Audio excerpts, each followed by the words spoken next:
Assalamualaikum warahmatullahi wabarakatuh. Saya Sabrina Patricia Hasan dengan NIM 2411010119 dari program studi Ilmu Gizi semester 1 Fakultas Kesehatan Universitas Muhammadiyah Gresik tahun 2024-2025. Di sini saya akan memecahkan pemecahan permasalahan atau problem solving dari sebuah studi kasus di mata kuliah Manajemen Dasar dan Kepemimpinan. Studi kasusnya sebagai berikut. Dari studi kasus tersebut, saya akan memecahkan 10 pemecahan permasalahan yang berbeda. Permasalahan pertama.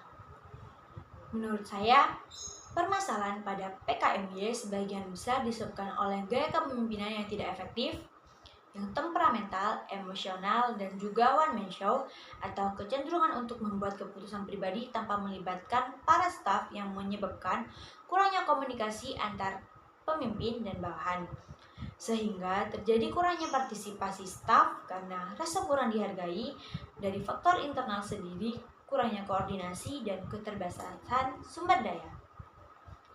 Permasalahan yang kedua, menurut saya, pemimpin puskesmas Y yang baru yang memiliki gaya kepemimpinan otoriter, temperamental, dan one man show, serta staf puskesmas Y yang merasa tidak dihargai, tidak terlibat dalam keputusan sehingga suasana lingkungan kerja terjadinya tidak kondusif.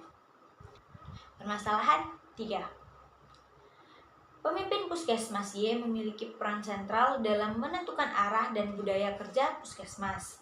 Dengan gaya kepemimpinan otoriternya itu menciptakan suasana kerja yang negatif.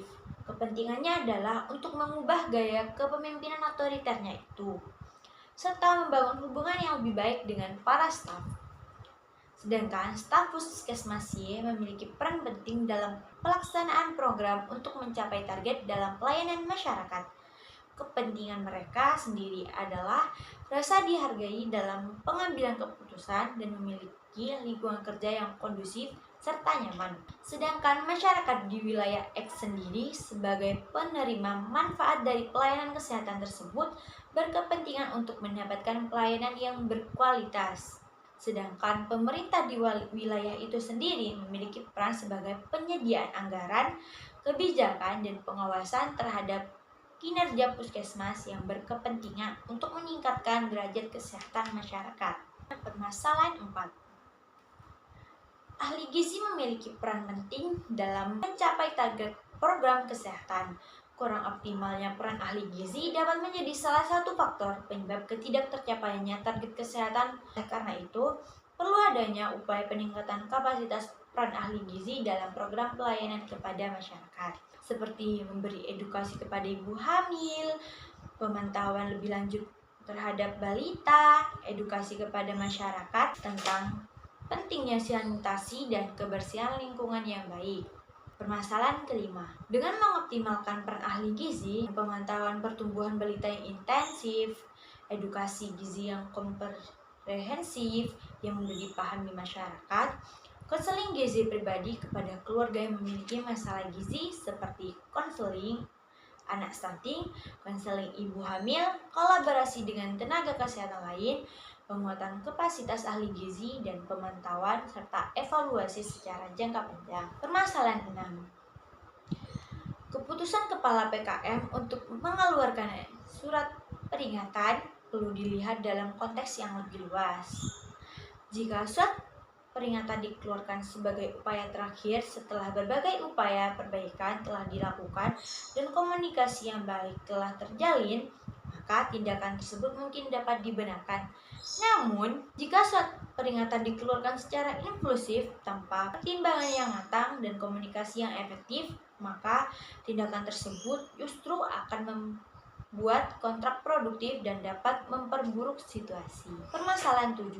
Komunikasi yang efektif dan terbuka dengan mengadakan pertemuan dengan seluruh staf untuk mendengarkan keluh kesah, saran, dan masukan dari mereka, mengidentifikasi akar masalah, mencari solusi bersama, pembangunan kapasitas staf, dan evaluasi berkala sehingga membangun budaya kerja positif. Selanjutnya, permasalahan ke-8. Saya sendiri akan mengambil beberapa langkah strategis untuk mengatasi permasalahan puskesmas agar memastikan pelayanan kesehatan kepada masyarakat agar tetap optimal, yaitu dengan melakukan investigasi dengan pengumpulan data yang relevan, dengan wawancara yang mendalam dengan kepala menganalisis data, membentuk tim investigasi, mengadakan rapat kolaborasi, rapat koordinasi, menetapkan langkah-langkah perbaikan, pemantauan, meningkatkan komunikasi, kerjasama dengan staf keholderan, dan penegakan disiplin atau evaluasi jangka panjang. Selanjutnya ada pun permasalahan ke-9. Dampak positifnya yaitu percepatan solusi, peningkatan kualitas pelayanan, penguatan koordinasi, peningkatan moral staf, transparansi, dan akuntabilitas. Sedangkan dampak negatifnya sendiri yaitu interferensi berlebihan, bentrokan yang berlebihan, kurangnya pemberdayaan, konflik internal, dan terlalu fokus pada satu puskesmas. Sedangkan permasalahan yang terakhir, pembinaan kepegawaian merupakan langkah yang sangat penting untuk mengatasi permasalahan ketidakpuasan pegawai di puskesmas Dengan melakukan pembinaan yang tepat, diharapkan dapat tercipta suasana kerja yang kondusif, nyaman, meningkatkan kinerja pegawai, dan pada akhirnya meningkatkan kualitas pelayanan kesehatan kepada masyarakat. Sekian pemecahan masalah menurut saya. Kurang lebihnya mohon maaf. Wassalamualaikum warahmatullahi wabarakatuh.